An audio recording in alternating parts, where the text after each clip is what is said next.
Dos. Bueno, bienvenidos nuevamente entonces a nuestro estudio de la reconstrucción y la reforma, le hemos puesto, la restauración, que nos está hablando de lo que pasó después del exilio con el pueblo de Israel, el regreso del exilio. Am, Esto está en Esdras, la reconstrucción del templo específicamente, pero el libro de Esdras nos lanzó a Ageo y Zacarías, que fueron los dos profetas que profetizaron para animar al pueblo que estaba desanimado, que se había quedado de brazos cruzados durante alrededor de 15 años. Entonces el Señor tiene que usar estos dos profetas para animar al pueblo con sus promesas, porque les promete que específicamente a Zorobabel, le dice, tú empezaste la construcción, tú la vas a terminar. Y al Yeshua, el sumo sacerdote, le dice, tú vas a gobernar en mi casa. Eh, pero esfuércense, anímense. eh, ya tuvieron tiempo para construir sus casas, para construirlas bien, lujosas, están cómodos, ya cultivaron la tierra, ya se instalaron, pero mi casa eh, está abandonada, no le están dando prioridad. Entonces, eh, el Espíritu de Dios mueve a estos dos profetas, después mueve a los dos líderes, a Zorobabel y a Yeshua, y mueve obviamente el espíritu del pueblo que entonces sí ya se ponen manos a la obra con la reconstrucción. Sin embargo, empezando la reconstrucción, viene la oposición. Y de eso vamos a hablar hoy, de cómo a veces cuando queremos hacer las cosas bien, cuando queremos trabajar para el Señor, pues inmediatamente recibimos oposición o muchas veces nos empiezan a salir las cosas mal.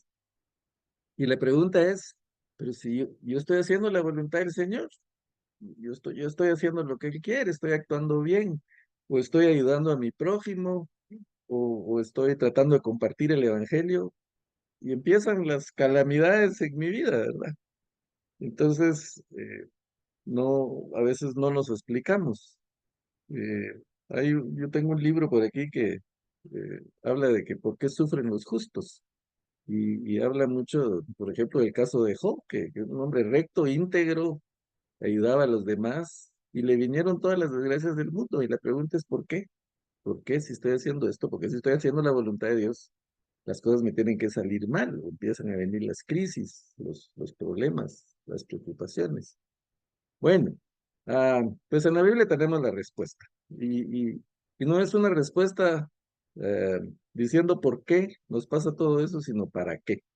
Que el Señor siempre tenía un propósito en las cosas que nos pasan. Él tiene un plan siempre para todo. Y ese plan se cumple. Y cuando las cosas nos salen mal, pero nosotros perseveramos y seguimos en la voluntad del Señor, pues tarde o temprano entendemos qué era lo que el Señor quería. Y nos damos cuenta que siempre el Señor quiere cosas buenas para nosotros y no cosas de mal. Y cuando Él está en control de las cosas se realizan, las cosas salen de alguna manera. Entonces de eso vamos a hablar hoy. Vamos a eh, compartir la presentación aquí para ponernos en contexto.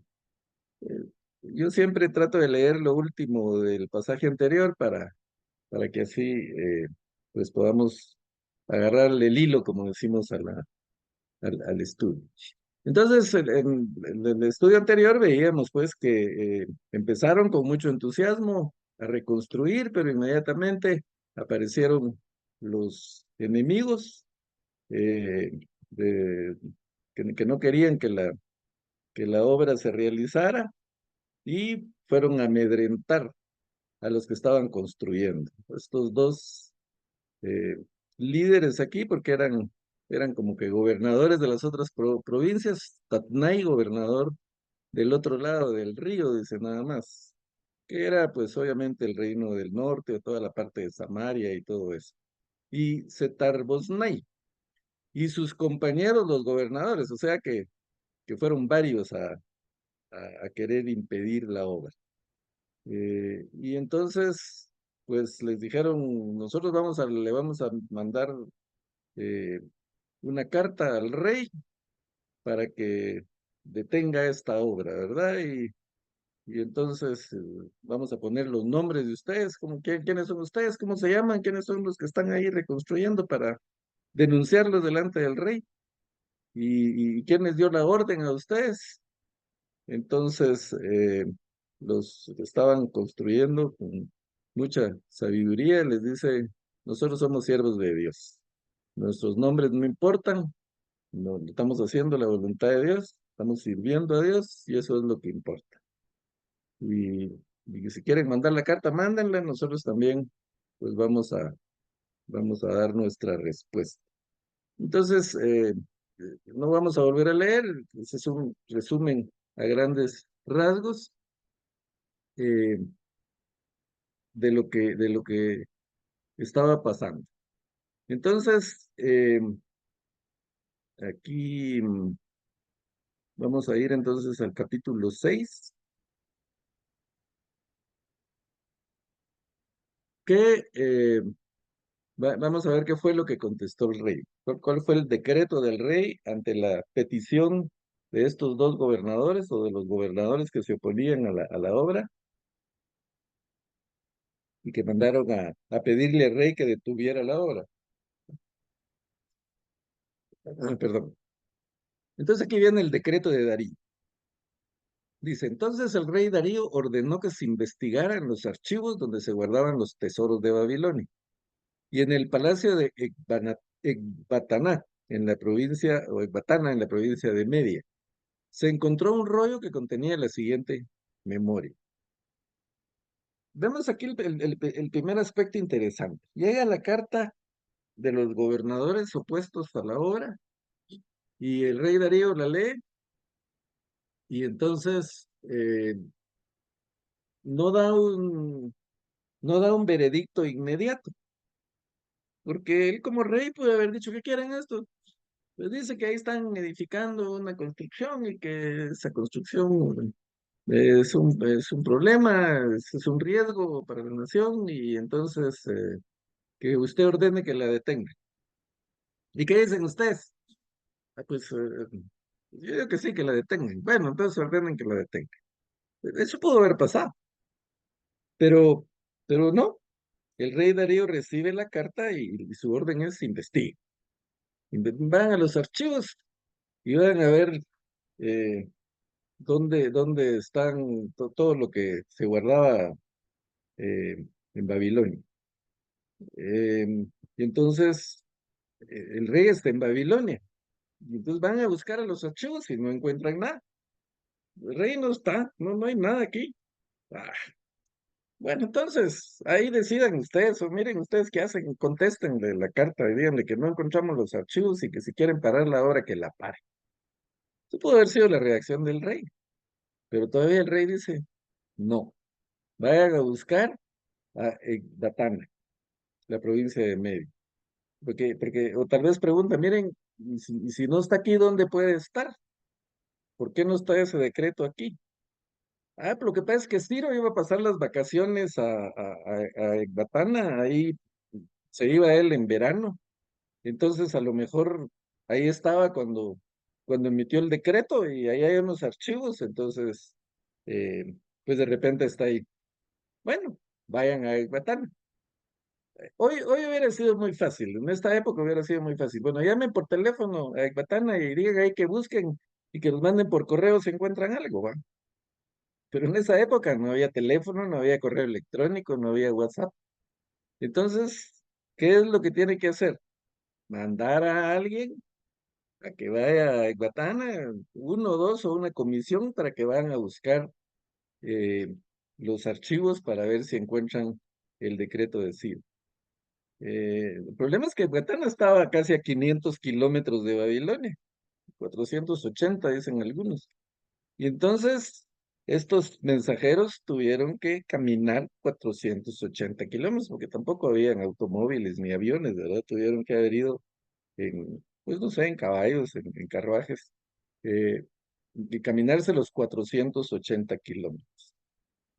Todo esto, pues, mientras todo esto sucede, el templo se sigue construyendo, porque los que lo estaban construyendo no se dejaron amedrentar. Los líderes, eh, Zorobabel y Yesuda, dijeron no.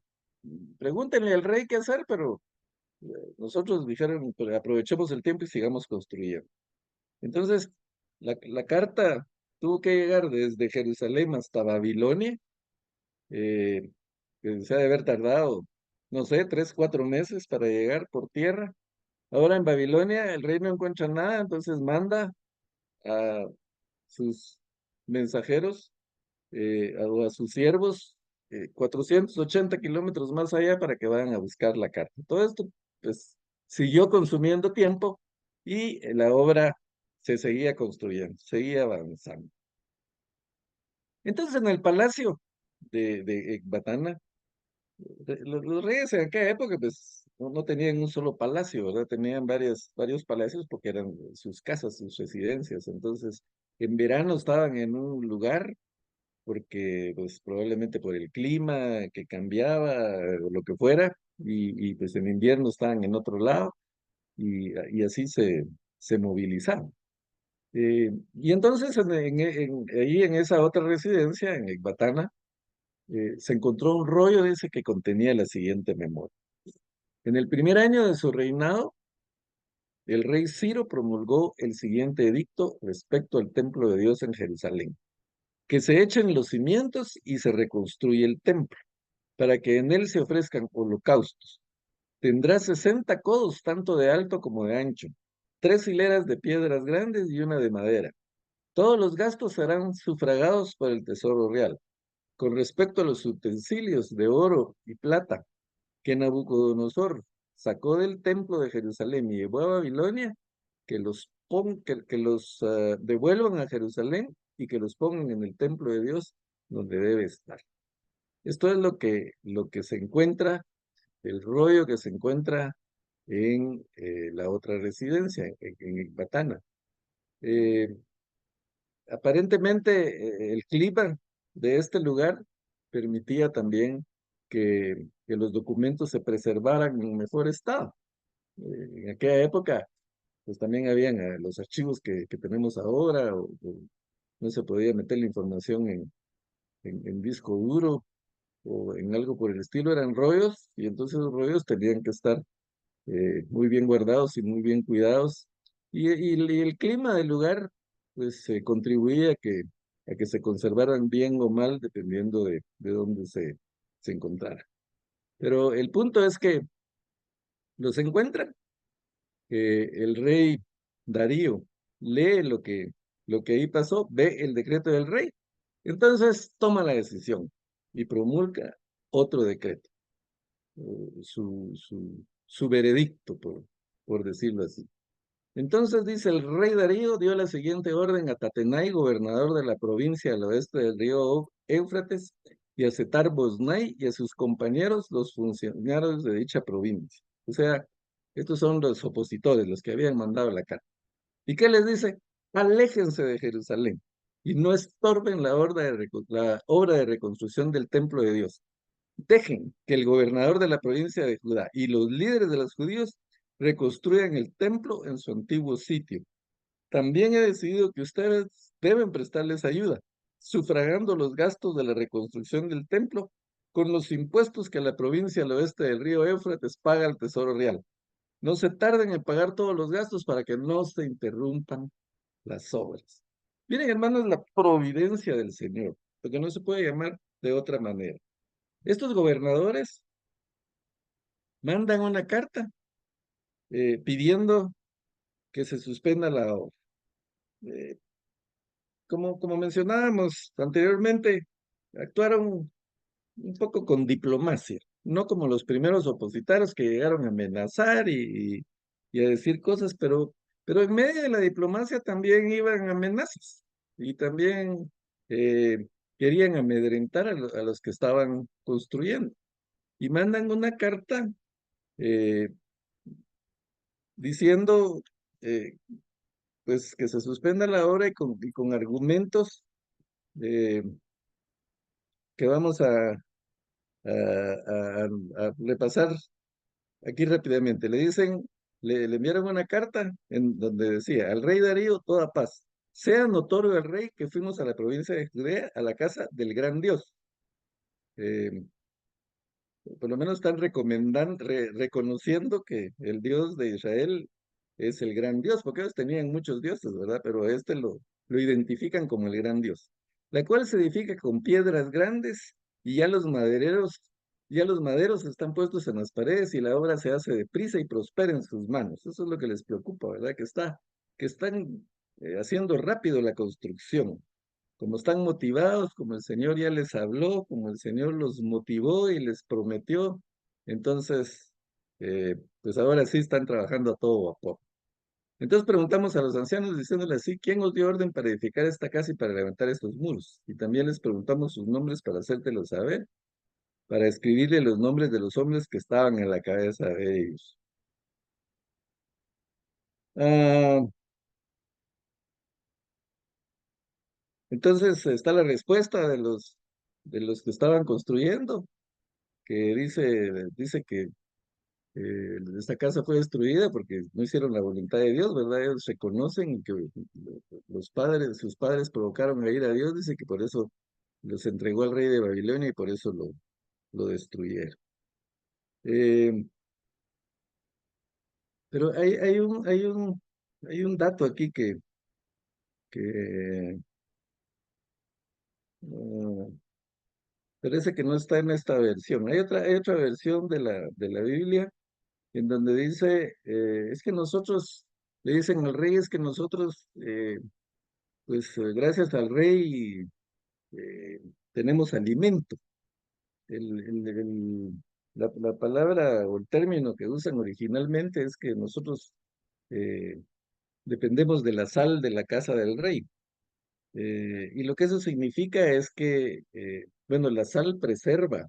Sabemos que la sal preserva los alimentos para que no se descompongan. Entonces, lo que ellos les están diciendo, gracias a la provisión del rey, pues nosotros nos mantenemos, ¿verdad? Am, entonces, menciono esto porque vamos a ver, o estamos viendo lo que Darío eh, contesta.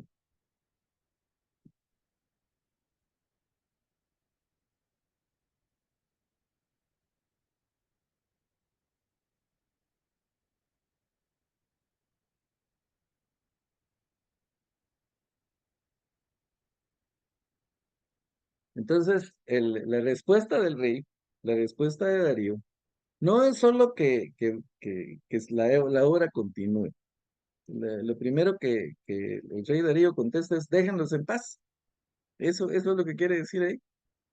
No se metan, déjenlos tranquilos, aléjense de Jerusalén y no estorben la obra de reconstrucción. Eh, y, y dejen que el gobernador de la provincia de Judá, que era Zorobabel, y los líderes de los judíos reconstruyan el templo en su antiguo sitio. Pero lo interesante es lo que dice el versículo 8. También he decidido que ustedes deben prestarles ayuda. O sea, no solo los está mandando que se alejen, sino que les presten ayuda. No como ellos habían ofrecido inicialmente, ¿verdad? De involucrarse en la reconstrucción, sino que les paguen los gastos, sufragando los gastos de la reconstrucción del templo con los impuestos que la provincia al oeste del río de Éufrates paga al Tesoro Real. Ciro, cuando dio la orden de reconstruir, él proveyó los recursos con dinero del tesoro de Babilonia. Pero ahora Darío está diciendo que paguen la reconstrucción del templo con los recursos, con los impuestos que se cobran en esa región, en donde están los opositores. Entonces, ellos le habían dicho, en su carta le dicen al rey, es que nosotros estamos preocupados porque dependemos de, de, de la provisión del rey, del dinero del rey. Ahora el rey les dice, pues de esos impuestos que ustedes cobran, con los que se mantienen, con los que comen, de eso les van a dar al, al pueblo de Israel para sufragar los gastos de la reconstrucción del templo. eh, no se tarden en pagar todos los gastos para que no se interrumpan las obras. O sea, no solo tienen que darles el dinero, sino se lo tienen que dar ya. Inmediatamente que reciben esta carta, pues les dan los recursos que necesitan para seguir la reconstrucción. Además, dice, todos los días, sin falta, deberán suministrarles becerros, carneros y corderos para ofrecerlos en holocausto al Dios del cielo, junto con trigo, sal, vino, aceite y todo lo que necesiten según las instrucciones de los sacerdotes que están en Jerusalén. O sea, lo que los sacerdotes le pidan, se los dan, para que ellos puedan realizar no solo la reconstrucción, sino los sacrificios. O sea, el tema era la reconstrucción. Lo que esta gente estaba tratando de evitar es que reconstruyeran el templo. Ahora, el decreto de Darío dice, no solo está ordenando que los dejen en paz y que los ayuden a reconstruir el templo, sino que encima les dice que les provean todo lo que necesiten para los sacrificios y que lo que los sacerdotes de Jerusalén les pidan, eso les tienen que dar. Así dice, podrán ellos ofrecer sacrificios gratos al Dios del cielo y rogar por la vida del rey y de sus hijos. Entonces, eh, ¿qué reacción la de Darío, de verdad, mis hermanos? Un rey pagano, un rey idólatra, un rey, los reyes de aquella época eran despiadados, crueles y pues prepotentes y tenían en sus manos el poder, entonces ellos hacían lo que querían con el poder, ellos decidían de la vida de quien fuera, ¿verdad? Si vivía, moría, eh, tenían poder absoluto sobre su territorio. Pero aquí Darío está reconociendo al Dios del cielo, al Rey de reyes y Señor de señores. De alguna manera, él le está dando su lugar a Dios. Él está consciente que Dios, el Dios del cielo, esa mención, pues de alguna manera dice que que ese Dios está por encima de todo. Porque ellos tenían muchos dioses en sus territorios, en cada territorio había un dios, dioses terrestres. Pero Darío quiere agradar al Dios del cielo. Y esto pues solo puede ser obra, mis hermanos, de la mano de Dios. Cuando Dios tiene un plan, ese plan se realiza, se oponga quien se oponga.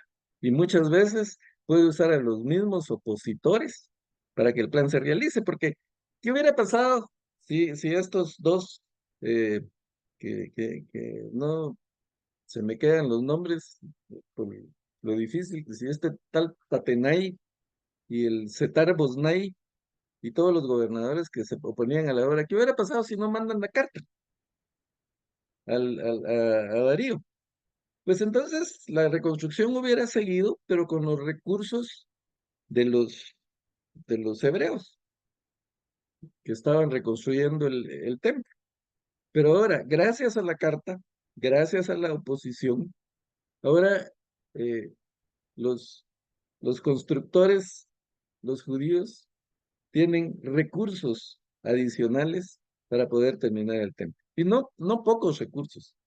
Ellos, cuando se recuerdan ustedes, cuando empezaron la reconstrucción del templo, pues habían muchos, los ancianos especialmente, que estaban tristes porque estaban viendo que la obra iba a ser muy modesta, que el templo no iba a tener la gloria que había tenido el templo de Salomón. Y en parte pensaban eso porque no tenían los recursos que tenía Salomón.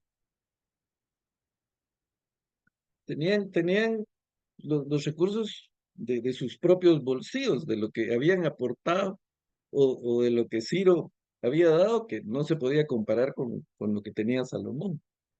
Pero el Señor en su fidelidad ahora les está proveyendo más recursos. Los impuestos de los opositores, los impuestos que los opositores recibían, esos van a servir para que ellos reconstruyan el templo. Ah, lo importante, mis hermanos, de revisar la historia, el pasado, nos debe servir exclusivamente de aprendizaje. No ponernos a añorar el pasado. Es que antes yo, pues, cómo evangelizaba y el entusiasmo que tenía y yo hacía las cosas, pero ya estoy cansado, ya ahorita, yo ya hice bastante, ¿verdad? Entonces ahora los que vienen, y muchas veces hablamos así del pasado con melancolía, ¿verdad? Y siempre es que el pasado era mejor que el presente, normalmente, cuando nos ponemos a pensar en el pasado. Pero esa no es una actitud correcta. El pasado nos tiene que servir de aprendizaje. Y lo que nos ha pasado anteriormente, las cosas malas que pasan y todo, pues deben servirnos para recapacitar, para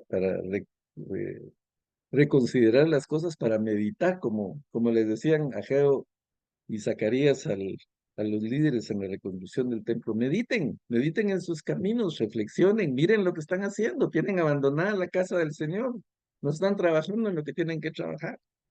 Entonces, eh, ese es el tema del pasado. Y entonces cuando en las escrituras, en la Biblia, vemos el pasado del pueblo de Israel, vemos lo que pasó anteriormente, pues son lecciones para nosotros. Debe de servirnos de aprendizaje para nosotros. Por eso está en la escritura.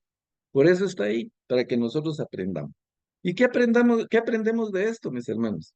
Aprendemos que cuando el Señor está en control de las cosas, que cuando el Señor tiene un propósito para nuestras vidas, ese propósito se va a cumplir. Las promesas para nosotros en las Escrituras se cumplen. Nadie puede oponerse a los planes de Dios, ni los enemigos, ni ninguno. Y eh, que vamos a tener oposición, que vamos a tener dificultades, que vamos a tener que eh, eh, esquivar montañas, montañas de oposición enfrente de nosotros. Eso va a pasar, pero recordemos lo que Ageo y Zacarías ofrecieron. Le dijeron a Zorobabel, si hay una montaña enfrente de ti, esa montaña se va a poner plana, porque el Señor va a quitar esos estorbos. Ya tenían la promesa. Y el Señor le había dicho a Zorobabel, tú pusiste la primera piedra y tú vas a poner la última. Tú vas a terminar el templo. Y aquí eso se está cumpliendo. Ese era el propósito de Dios. No había quien lo pudiera evitar. Entonces, cuando hay un propósito para nosotros, para nuestras vidas, mis hermanos, no hay quien lo evite. Eh,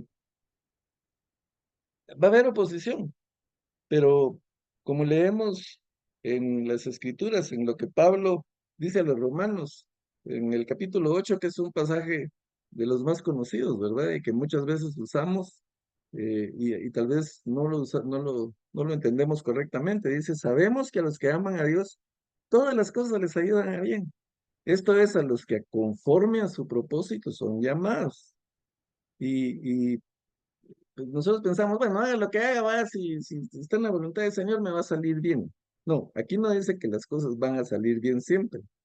Dice que las cosas van a ayudar a nuestro bien. Muchas veces nos van a salir mal, pero al final, si estamos en el propósito de Dios, ese mal se va a convertir en bien. Y aquí adelante dice, porque los que antes conoció también los predestinó para que fuesen hechos conforme a la imagen de su Hijo, para que Él sea el primogénito entre muchos hermanos. O sea, el propósito, mis hermanos, de lo que hacemos para el Señor es eso, que nosotros realmente reflejemos a Dios en nuestras vidas, que su gloria se manifieste, que pues, que podamos, como dice el pasaje, pues dar un buen testimonio y predicar el Evangelio para la gloria del Señor. Ah, entonces, eh, lo que aprendemos del pasaje es que no, no, no debemos desistir, no debemos eh, frustrarnos, no debemos claudicar, la palabra que no se me venía, eh, cuando estamos haciendo la voluntad del Señor, porque tarde o temprano eso va a ser para bien nuestro en algunas oportunidades, o para bien de nuestra familia, para bien de nuestra nación, para bien de nuestra iglesia, pero va a haber un bien. Y eso me hace pensar en la historia de José, y lo he mencionado antes. José es el muchacho soñador, eh, odiado por sus hermanos, justamente por sus sueños, y siendo un jovencito, pues los hermanos deciden venderlo. Por la providencia de Dios también no lo matan porque hubieran podido matarlo. Inicialmente esa era la idea, pero después dicen, no, no, no, mejor, ¿de qué vamos a manchar las manos de sangre? Mejor vendámoslo como esclavo. Y entonces José es vendido como esclavo. Imagínense un muchachito de, no sé, 17, 18 años, eh, va vendido como esclavo, ¿verdad? Y entonces se lo llevan y llega a la casa de Potifar.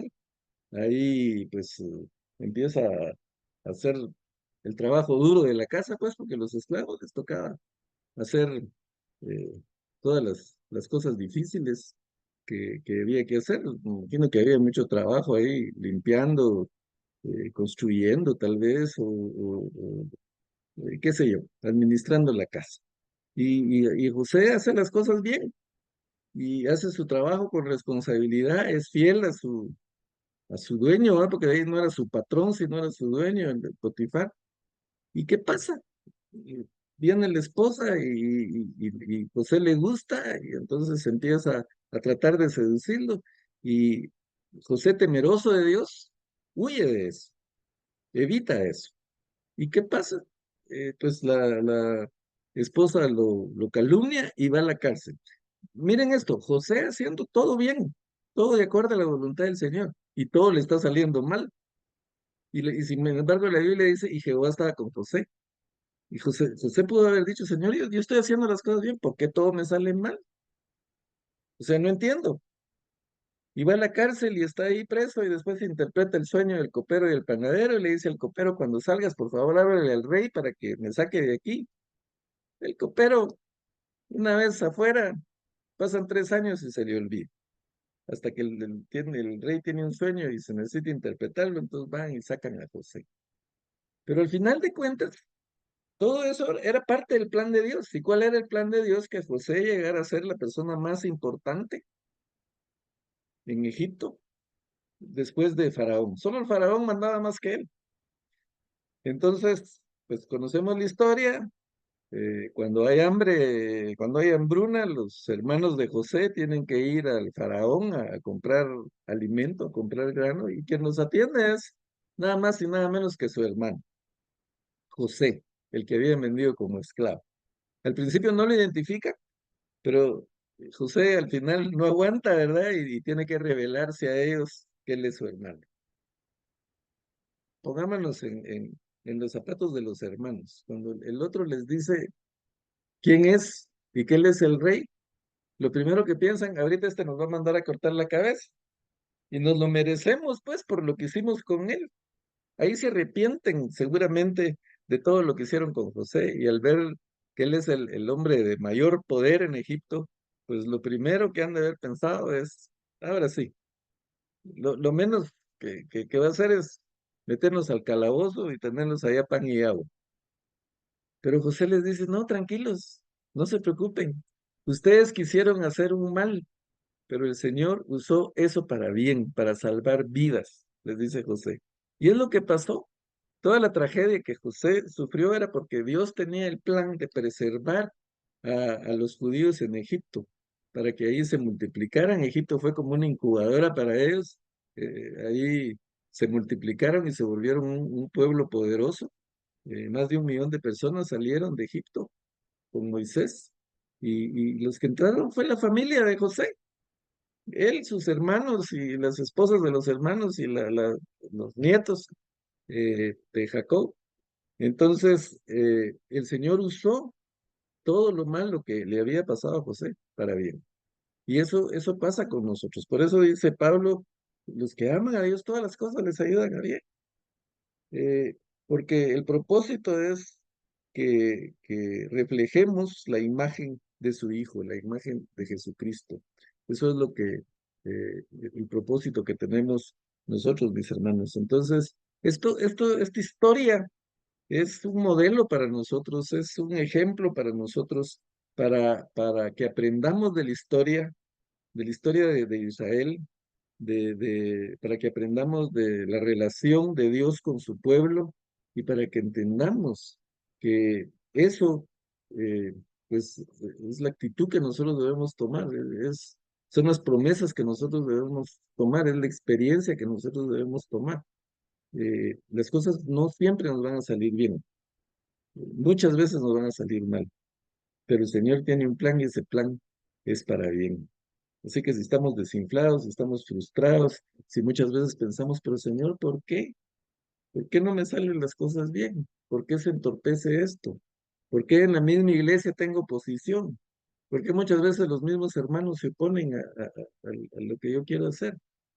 Eh, es importante estamos hablando de reconstrucción, de restauración del pueblo de Israel, porque no solo reconstruyeron el templo, posteriormente vamos a ver que también reconstruyeron los muros, pero sobre todo restauraron la adoración, restauraron su espiritualidad, restauraron su relación con Dios. Muchas veces, hermanos, nosotros necesitamos esa restauración, necesitamos restaurar nuestra relación con Dios. Necesitamos reconstruir lo que el enemigo ha destruido en nosotros.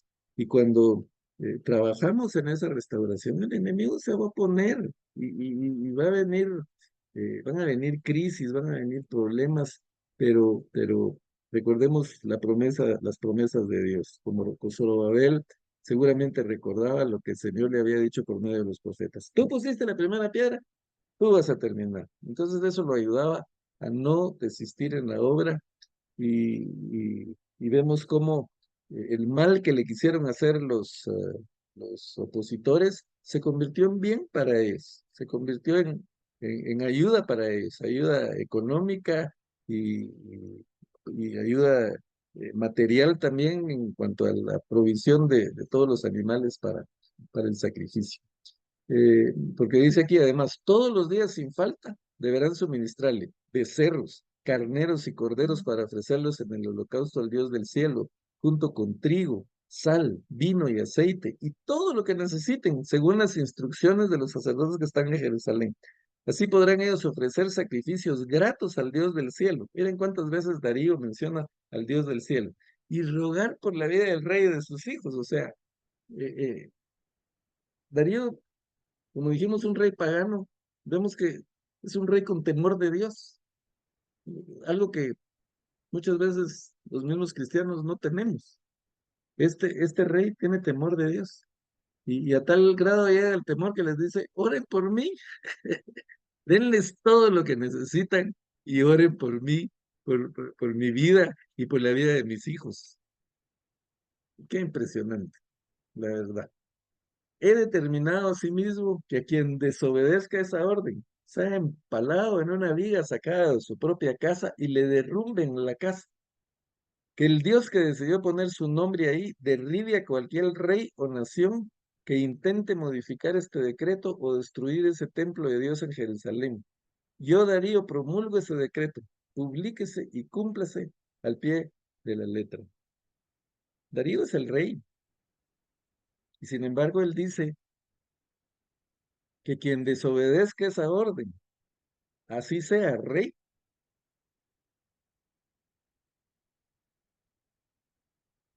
sea derribado. Primero, el que desobedezca la orden que sea sacrificado en una viga, porque esa era la forma que sacrificaban inicialmente a los que desobedecían la orden del rey, ¿verdad? Entonces, no solo que de su propia casa saquen una viga y lo sacrifiquen, sino que le derrumben la casa. Recordemos a Amán en el libro de Esther, que él quería destruir a los judíos y al final la orden es que, mandó a hacer eh, una viga así para sacrificar a Mardoqueo y al final el rey ordenó que el que lo sacrificaran fuera él, ¿verdad? Porque así era como lo hacían en esa época. Entonces, aquí determina el rey que si desobedecen su orden, entonces los va a mandar a colgar en una viga y que les van a derrumbar su casa. Pero lo interesante es que él mismo se pone la sentencia, porque dice que el Dios que decidió poner su nombre ahí derribe a cualquier rey, o sea, que, que lo derribe él mismo, o nación que intente modificar este decreto. Y vimos que ese decreto del rey se convirtió de alguna manera como en profecía, porque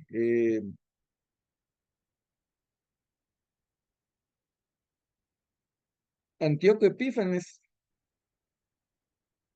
profanó el templo en el año 67 antes de Cristo y murió demente 3 años después. Herodes el Grande, eh, que era el que estaba en la época de, no, antes que, perdón, 37, del año 37 al año 4 antes de Cristo, quien para vanagloriarse le añadió muchas cosas al templo.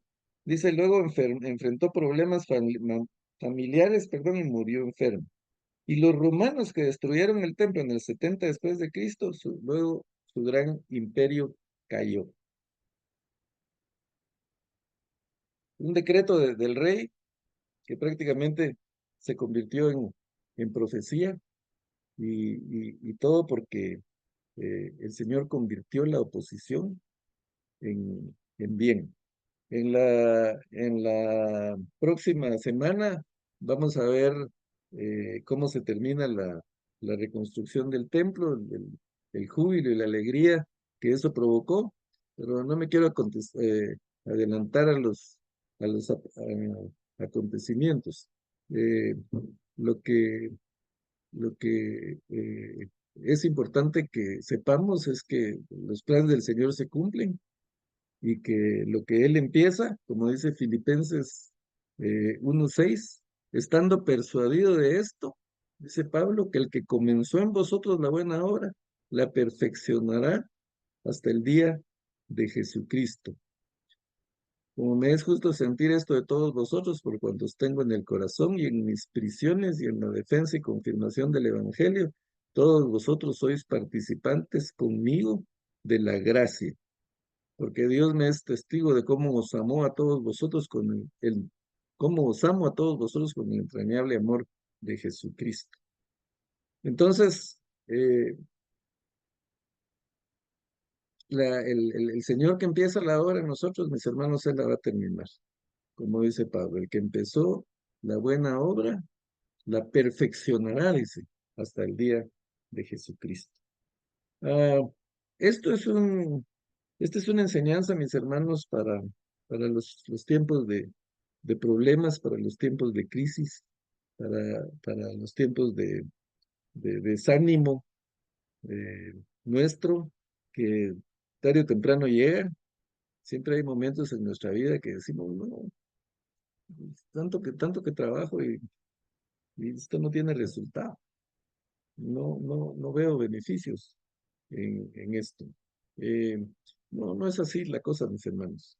No debe faltarnos la fe, no debe fallarnos la confianza en el Señor, porque Él eh, pues está en control de todas las cosas y ah, el compromiso que tenemos con el Señor, o cuando nos comprometimos con el Señor, eso tarde o temprano tiene su recompensa. Pablo en 1 Corintios, capítulo 15,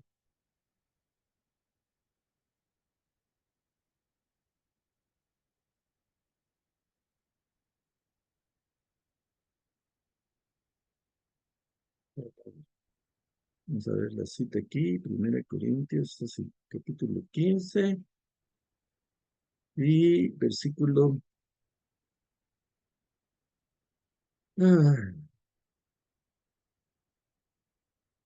58.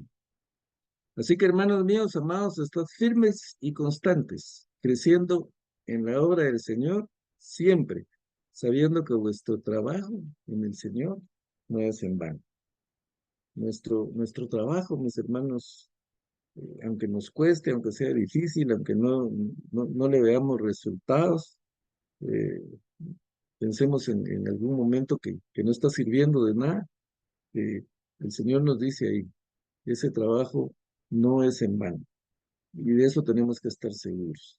Y hay otro pasaje que les quiero leer aquí. Está en Gálatas 6, Gálatas 6, versículos 9 en adelante. Gálatas 6, versículo 9. Dice, no nos cansemos pues de hacer bien, porque a su tiempo seguiremos si no desmayamos. Lo voy a repetir. No nos cansemos pues de hacer bien, porque a su tiempo segaremos si no desmayamos. Y el versículo 10 dice Pablo, así que según tengamos oportunidad, hagamos bien a todos, y mayormente a los de la familia de la fe. Entonces, mis hermanos, cuando hacemos las cosas bien, como dice el pasaje, tarde o temprano cosecharemos. No a nuestro tiempo, en el tiempo del Señor, pero vamos a cosechar. Y si no está en esa tierra, en esta tierra va a ser en la eternidad. Pero la recompensa va a llegar, mis hermanos.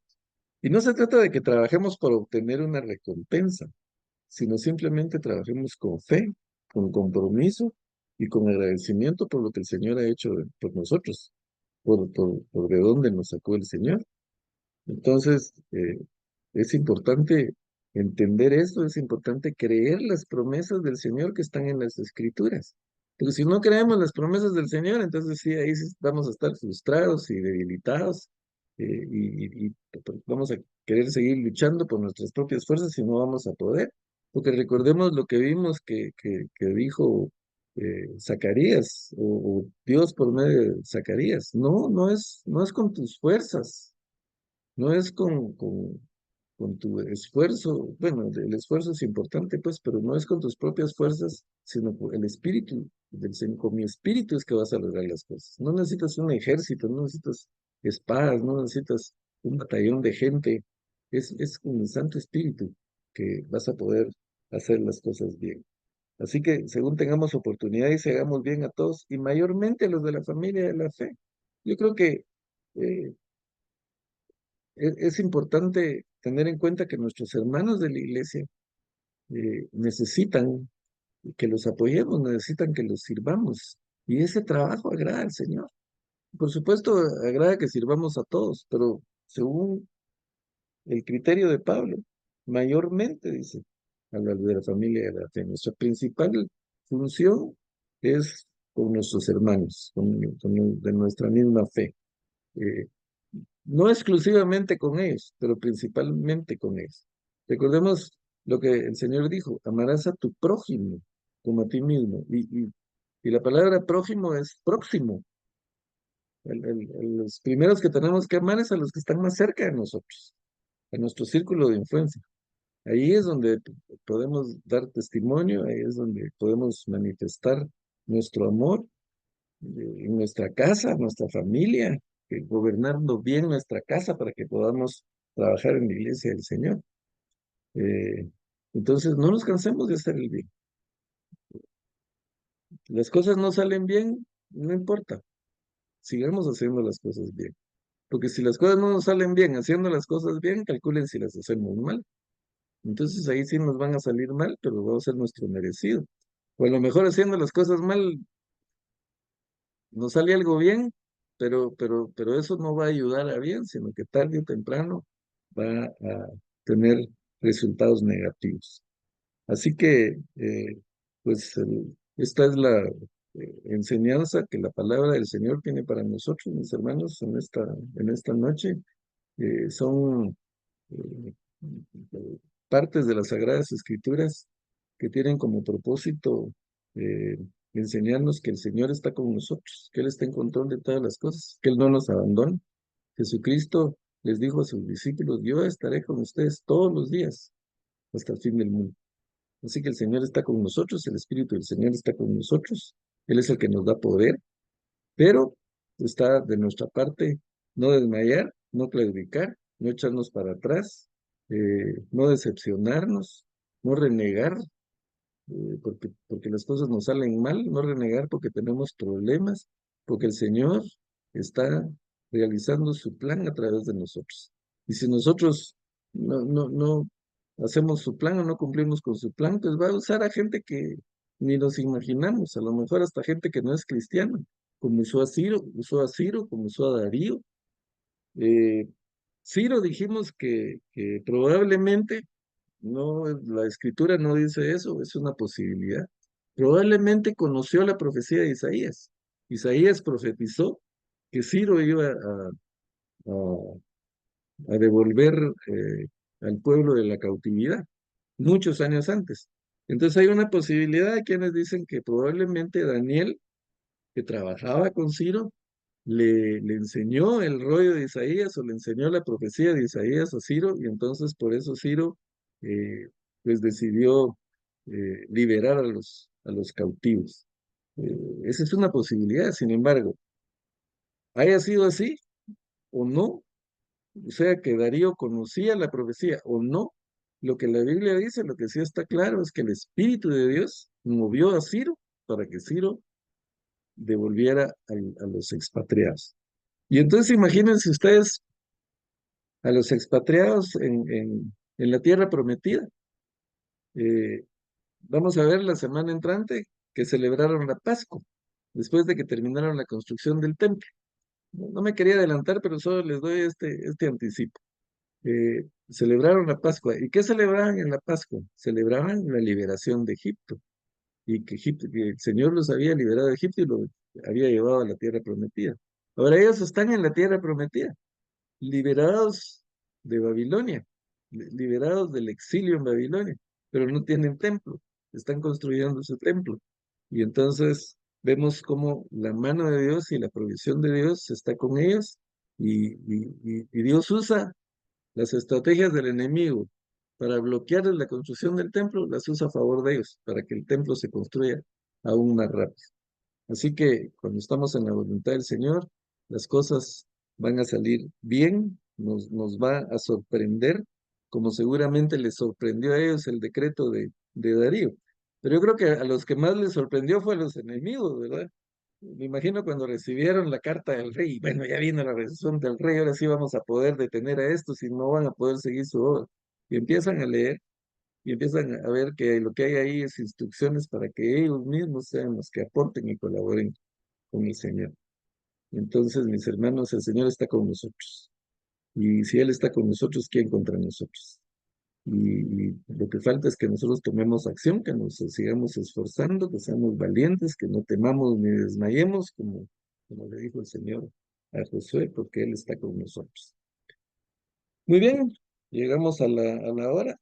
Eh, Así que la semana entrante seguimos con este pasaje y vamos a ver la, la- el- cuando terminan de construir el templo, vamos a ver la celebración que hacen y vamos a aprender de esa celebración, vamos a ver por qué celebraron, por qué hicieron lo que hicieron y vamos a darnos una idea del gozo que ellos tuvieron y cómo nosotros podemos aprender también el gozo para nosotros cuando hacemos las cosas y terminamos las cosas que el Señor nos asigna. Muy bien. ¿Preguntas, comentarios? ¿O lo No, todo dejamos? estuvo muy claro, muchas gracias. Sí. Sí, siempre hay que confiar en el Señor, aunque uno crea que las cosas van mal, ¿verdad? Pero al final Él sabe por qué son difíciles para nosotros, pero al final Él nos da la victoria. Sí. Buen Gracias. propósito. Amén. Así Gloria a es. Dios. Gracias, sí. Muy bien.